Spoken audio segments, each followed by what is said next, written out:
Good morning, students. Today we take here the some numericals of exercise NCERT based में है तुम्हारा NCERT का questions तुम देख लेना. So NCERT questions 2.1 is it right? First exercise 2 का first question है तुम्हारा, जिसमें देखो the charges are given 5 और -3 दिया हुआ है और पूछ रहा है कि right पोटेंशियल तुम्हारा कहाँ पे इन लाइन ऑफ जॉइनिंग में कहीं पे जीरो है. तो हमको वो पता नहीं है, that's why I have taken here x रखने के बाद पोटेंशियल का फॉर्मूला तो तुमको पता ही है. Is it right? पोटेंशियल का फॉर्मूला होता है K Q by R. Is it right? तो मैंने देखो एक जगह इसके लिए मैंने लिखा है एक्स डिस्टेंस है, that's why it is x. और फॉर दिस माइनस चार्ज यहाँ पे देखो मैंने माइनस डाला. माइनस बताने का ज़रूरत नहीं है कि हमने माइनस क्यों डाला, because it is a scalar quantity. और डिस्टेंस क्या हो गया 16 माइनस एक्स, बिकॉज ये पूरा डिस्टेंस 16 दिया हुआ है तुम्हारा, ठीक है ना. और ज़ीरो है, टोटल पोटेंशियल क्या हो गया वहाँ पे ज़ीरो है, तो ज़ीरो लिखा है यहाँ पे. अब इसको इस साइड में कर लिया, माइनस है तो एक साइड आ जाएगा प्लस हो जाएगा. तो इससे क्या होगा के कैंसिल होगा, 10⁻⁻8 कैंसिल हो गया. तो ये तुम्हारा बचेगा और इस तरह से हम लोग क्या एक्स का डिस्टेंस फाइंड कर सकते हैं. अब क्वेश्चन तुम्हारा ऐसा भी आ सकता है डियर स्टूडेंट कि सपोज ये लाइन ऑफ जॉइनिंग सिर्फ बीच में नहीं होता है, साइड में भी हो सकता है, राइट. अगर यहाँ पे या यहाँ पे तुम अगर डालो, इज इट राइट, तो कैसे निकलेगा इसमें, इज इट राइट. तो अगर माइनस में डालेंगे तो एट दिस पॉइंट में आ जाएगा. तो डिफिनेटली ये अगर तुम्हारा 40 है, सो लाइन ऑफ जॉइनिंग यहाँ पे भी होने से यहाँ पे हो सकता है. ये तुम्हारा 10 है तो डेफिनेटली यहाँ से तुम्हारा कितना हो सकता है, तुम्हारा आंसर तो 10 है.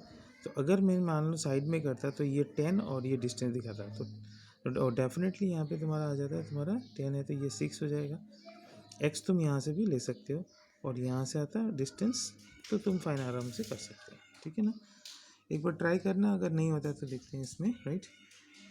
इन द 2.2 राइट, बहुत इजी है ये तुम्हारा. 2.2 में तुम्हारा ये हेक्सागोन दिया हुआ है, 6 साइड्स दिया हुआ है और पोटेंशियल एट द सेंटर में पूछ रहा है. तो ये कैसा कंक्लूजन है, देखो जो 6 साइड होते हैं वो ये है ना, ये 6 साइड्स हो गया तुम्हारा. देखो तुम 1 2 3 4 5 6 है ना.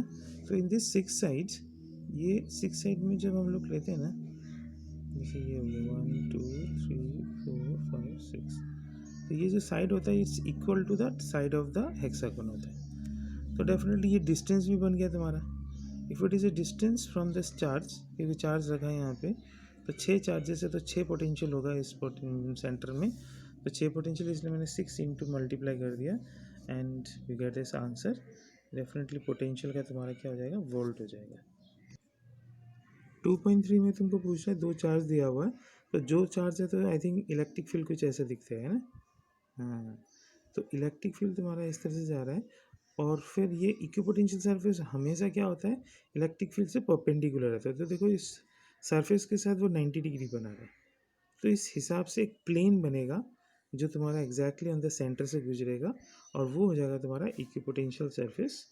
Plane passing through the centre has perpendicular to A B. और electric field in this middle will be what, zero. Is it right? ये तो हमने ऑलरेडी किया हुआ था पहले, राइट. 2.4 का क्वेश्चन देखो क्या हुआ है. इलेक्ट्रिक फील्ड राइट एक स्पेरिकल है और इसके अंदर में सरफेस में बाहर में पूछ रहा है. तो तुमको पता है अंदर में कोई नहीं होता. अगर चार्ज तुम्हारा आउटसाइड बाउंड्री में होता है तो inside there is no electric field, because कोई चार्ज नहीं है. फॉर्मूला, अब ये सरफेस के लिए फॉर्मूला क्या बनेगा, सिग्मा बाई एप्सिलॉन नॉट. और बाहर के लिए क्या बनेगा, बाहर के लिए बनेगा sigma by epsilon naught into R square by small R square. ध्यान रखना ये तुम्हारा जो है लेस देन 1 डेसिमल में आता है. तो डेफिनेटली ये जो आर है तुम्हारा वो कौन होगा, वो तुम्हारा ग्रेटर 1 होगा. ग्रेटर मतलब यहाँ पे ये बड़ा वाला डिस्टेंस है ना. खैर, पहले मैंने सिग्मा बाई एप्सिलॉन नॉट का वैल्यू डाला. सिग्मा मतलब चार्ज बाई एरिया. अब ये area of the surface, spherical surface 4 pi R square लगा लिया और ये आंसर आ गया हमारे पास. इसके बाद क्या करना है, इसमें वही ये वैल्यू यहाँ पे डाल दिया और आर स्क्वायर यानी कि 12, ये छोटा ये बड़ा, 12/18. क्योंकि 18/12 डालेंगे तो ये फिर मोर देन 1 आ जाएगा इसमें. तो लेस देन 1 वैल्यू रहता है, इतना याद रखना. या फिर इतना ध्यान रखो, ये जो कैपिटल आर है वो तुम्हारा हो जाएगा रेडियस और ये हो जाएगा बड़ा distance. In this way will get this value. Electric field है तो डेफिनेटली क्या होगा, न्यूटन पर कूलम हो जाएगा. 2.5 में क्या है तुम्हारा, देखो एक कैपेसिटेंस का वैल्यू दिया हुआ 8 पिको फेरड, राइट, और हम इसको कैसे लिखते हैं, एप्सिलॉन ए बाई डी, क्योंकि डिस्टेंस इसके बाद बोल रहा है कि अगर डिस्टेंस हाफ हो जाए और अगर मैंने उसके अंदर में अगर मैंने एक डायलैक्ट्रिक मीडियम डाल दिया तो क्या हो जाएगा। तो देखो एक्चुअली फॉर्मूला हमारा क्या आएगा, एक्चुअली इसका फॉर्मूला आ जाएगा epsilon A by D dash, लेकिन ये एप्सिलॉन जो है उसको हम लोग लिखेंगे के एप्सिलॉन नॉट, है ना। अच्छा, के का वैल्यू डाल दिया और epsilon not A D by two. अब यहाँ पे देखो epsilon not a by D का जो वैल्यू है वो पहले तुमने 8 लिखा था यहाँ पे, सो 8 डाल दो, 12 इंटू 8 पी को आ जाएगा तुम्हारा 96। क्वेश्चन नंबर 26 में देखो क्या है इसमें, सॉरी 2.6 में, 2.6 में है तीन सीरीज में है, सीरीज का आंसर निकाल दिया, इज इट राइट। फिर इसके बाद पूछ रहा है कि 120 वोल्ट इसके साथ लगाया गया है, तो फिर पोटेंशियल तीनों में क्या क्या होगा। तो तुमको निकालना कैसे है, पोटेंशियल सीरीज में डिफरेंट रह सकता है, तो 120 तो बोलेंगे नहीं। तो मैंने क्या किया, पहले पूरा कैपेसिटर निकाल दिया, वो निकल चुका है पहले ही 3, और total potential 120, so total potential और टोटल कैपेसिटर से क्या मिलेगा, टोटल चार्ज मिलेगा। अब ये जो टोटल चार्ज होता है सीरीज में क्या होगा, same, so because of this 360 आ गया इसमें। अब मैं बोलूँगा पोटेंशियल इन C1, पोटेंशियल का फॉर्मूला Q बाई C1, तो Q जो निकला था हमारा 360 और C1 यानी कि फर्स्ट वैल्यू डाल दिया। इस तरह से तुम दूसरे वाला का भी डालो, फिर वही चार्ज रहेगा क्योंकि चार्ज सेम होता है। So in this way will get the 40 volt in the answer there. 2.7 में भी वैसे ही है, लेकिन इनको क्या कर दिया, पैरेलल में रख दिया। तो पहले टोटल कैपेसिटेंस निकाल दिया, अब यहाँ पे सिर्फ चार्ज पूछ रहे हैं, चलो देखते हैं। पैरेलल टोटल पैरेलल में 9 आंसर आ गया। अब Q is equal to C V होता है, लेकिन ये पैरेलल में ये जो 100 दिया है ये तीनों में सेम रहेगा बिकॉज ये पैरेलल, पैरेलल में क्या रहता है, सेम रहता है। तो यानी कि अब ये देखो C1 का वैल्यू हो गया तुम्हारा 2, है ना, 2 इंटू 100, यहाँ 3 इंटू 100, इस तरह से सारा चार्ज निकल जाएगा तुम्हारा। 2.8 में देखो एरिया दिया हुआ है, डिस्टेंस दिया हुआ है, तो कैपेसिटेंस का वैल्यू निकालने के लिए बोल रहा है, वो निकाल दिया। चार्ज पूछ रहा है, सम पोटेंशियल 100 वोल्ट लगा दिया है उस कैपेसिटर के साथ, तो चार्ज भी निकल गया। चलो ठीक है। क्वेश्चन नंबर 2.9 जो है वो 2.8 के साथ रिलेटेड है। बोल रहा है कि उसी कैपेसिटर में अगर मैंने एक माइका जिसका कांस्टेंट वैल्यू 6 है वो डाल दिया तो कैपेसिटेंस और चार्ज में क्या फ़र्क आएगा।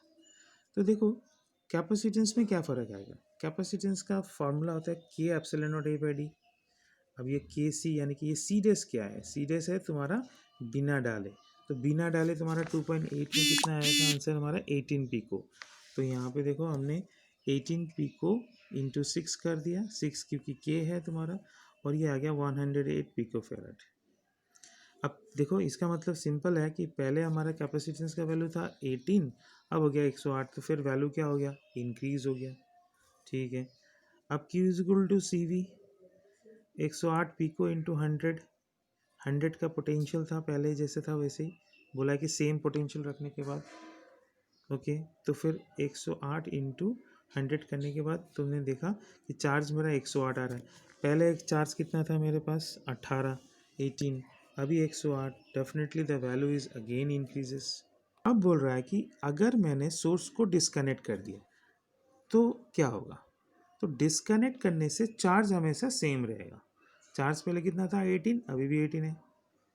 अब कैपेसिटेंस का वैल्यू तो बढ़ेगा because you have inserted a dielectric medium, वो तो 108 आ गया था, है ना, ओके। अब बोल रहा है कि पोटेंशियल क्या होगा इसमें निकालना है। पहले वाले में पोटेंशियल सेम पोटेंशियल कनेक्टेड था तो फिर सेम ही रहेगा, लेकिन अब तुमने डिस्कनेक्ट कर दिया तो अब पोटेंशियल दोनों में मेंटेन करेगा कुछ ना कुछ। वो कितना होगा, फॉर्मूला लगाएगा Q बाई सी, तो Q क्या है, जो तुम्हारा चार्ज है, C 108, देखो पोटेंशियल 16 आ रहा है, लेकिन हमने पहले पोटेंशियल कितना लगाया था, 100 वोल्ट, याद है ना तुमको, 100 वोल्ट का बैटरी लगाया था। तो सिंपल सी बात है कि हमारा पोटेंशियल जो है वो डिक्रीज हो रहा है, सॉरी यहाँ पे दिखाना है वैल्यू विल डिक्रीज 16.6। 2.10 में देखो कैपेसिटेंस एंड पोटेंशियल एनर्जी, है ना, एनर्जी निकालने के लिए बोल रहा है। तो मैंने क्या किया, एक कैपेसिटर लिया, उसमें 500 वोल्ट है, चार्ज हुआ तो उसमें कुछ एनर्जी स्टोर हुआ and this is the energy. 2.11 कुछ अलग है, एक कैपेसिटर है जिसको 200 वोल्ट से मैंने चार्ज किया, तो इतना चार्ज हुआ 12 इंटू 10⁻⁻8। एनर्जी कितना स्टोर हुआ, 12 इंटू 10⁻⁻6 हो गया। अब मैंने इस बैटरी को डिस्कनेक्ट कर दिया। आफ्टर डिस्कनेक्ट करने के बाद दूसरा कैपेसिटर लगा दिया जो चार्ज नहीं है, एक चार्ज नहीं है, एक ऑलरेडी चार्ज है। तो इसमें अगर चार्ज से लगाने के बाद तो वही चार्ज इसमें डिस्ट्रीब्यूट करेगा, तो चार्ज क्या हुआ, जो तुमको मिला था पहले 12, उसी को मैंने लिख दिया। लेकिन अक्रॉस का मतलब पैरेलल कनेक्शन होता है, तो मैंने C1 प्लस C2 लगा के 1200 निकल गया। अब देखना कि एनर्जी क्या होता है, तो एनर्जी का फॉर्मूला लगा लिया Q²/C, बिकॉज हमारे पास अभी चार्ज है और C है, लगा लिया फॉर्मूला, तो 6 आ रहा है। देखो पहले हमारे पास एनर्जी कितना था, 12, अब मेरे पास एनर्जी कितना है, 12, ये भी स्टोर है और ये भी स्टोर है। तो सिंपल सी बात है, मेरा एनर्जी क्या हो रहा है, डिक्रीज हो रहा है। वो तो होना ही है क्योंकि पूछा ही है तुमको एनर्जी लॉस्ट कितना है, तो एनर्जी लॉस्ट दोनों का माइनस करने से 6 आ जाएगा, 6 is the energy lost. Further any problem please send the message to my personal WhatsApp number. Thank you.